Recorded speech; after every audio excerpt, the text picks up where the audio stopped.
Good morning students. आज हम बसंत पुस्तक भाग 3 के पाठ 15 सूरदास के पद का वर्णन करेंगे। सूरदास के पद के रचयिता सूरदास जी हैं, जो एक महान कवि थे। उनका जन्म 1478 ईस्वी में हुआ और उनकी मृत्यु 1583 ईस्वी में हुई। सूरदास जी की अधिकतर रचनाओं में श्री कृष्ण की लीलाओं का वर्णन किया गया है। इसमें भी श्री कृष्ण की लीलाओं के बारे में ही कहा गया है। मैया कभी बढ़ेगी चोटी, कितनी बार मोहि दूध पियत भई, यह अजहू है छोटी।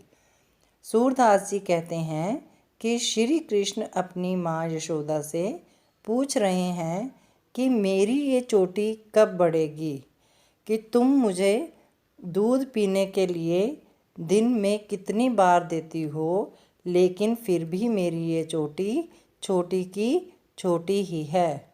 तू जो कहती बल्कि बेणी, ज्यों हवे है लांबी मोटी, काढ़त गूहत नह वावत जहे, नागिनी सी भुई लोटी। कृष्ण माँ से कहते हैं कि मैया, तुम तो ये कहती हो कि बलराम भैया की चोटी की तरह यह लंबी और मोटी हो जाएगी, लेकिन ये कब होगी? तुम इसे नहलाती हो, धुलाती हो, कंघी करती हो और कहती हो कि नागिन की तरह ये भूमि पर लौट जाएगी, परंतु यह तो आज भी छोटी की छोटी ही है। काचो दूध पियावत पची पची, देती ना माखन रोटी, सूरज चिरजीवी दो भैया, हरिहल धर की जोटी। तुम मुझे पुचकार पुचकार कर, बहला फुसला कर कच्चा दूध पिलाती हो, मुझे खाने के लिए माखन रोटी नहीं देती। श्री कृष्ण की इसी लीला के लिए सूरदास जी कहते हैं कि श्री कृष्ण की और बलराम जी की जोड़ी सदा जीती रहे।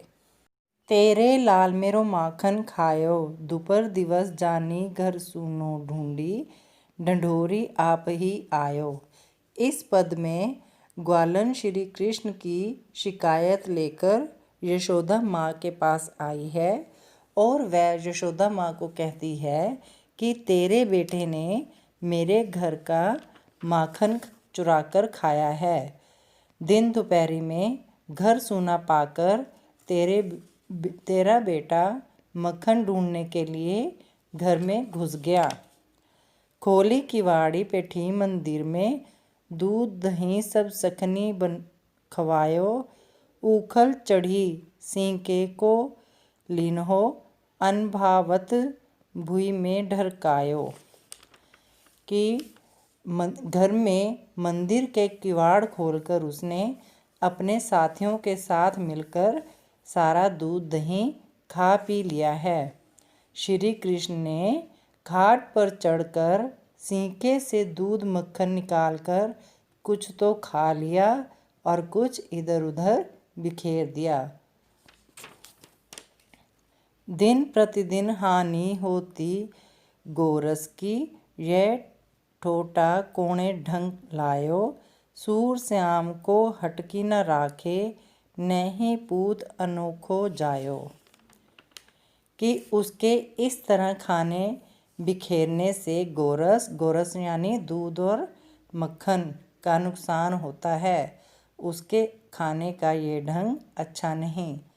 सूरदास जी कहते हैं कि यशोदा माँ को उल्हाना देते हुए ग्वालन कहती है कि तू अपने बेटे को समझा बुझाकर क्यों नहीं रखती?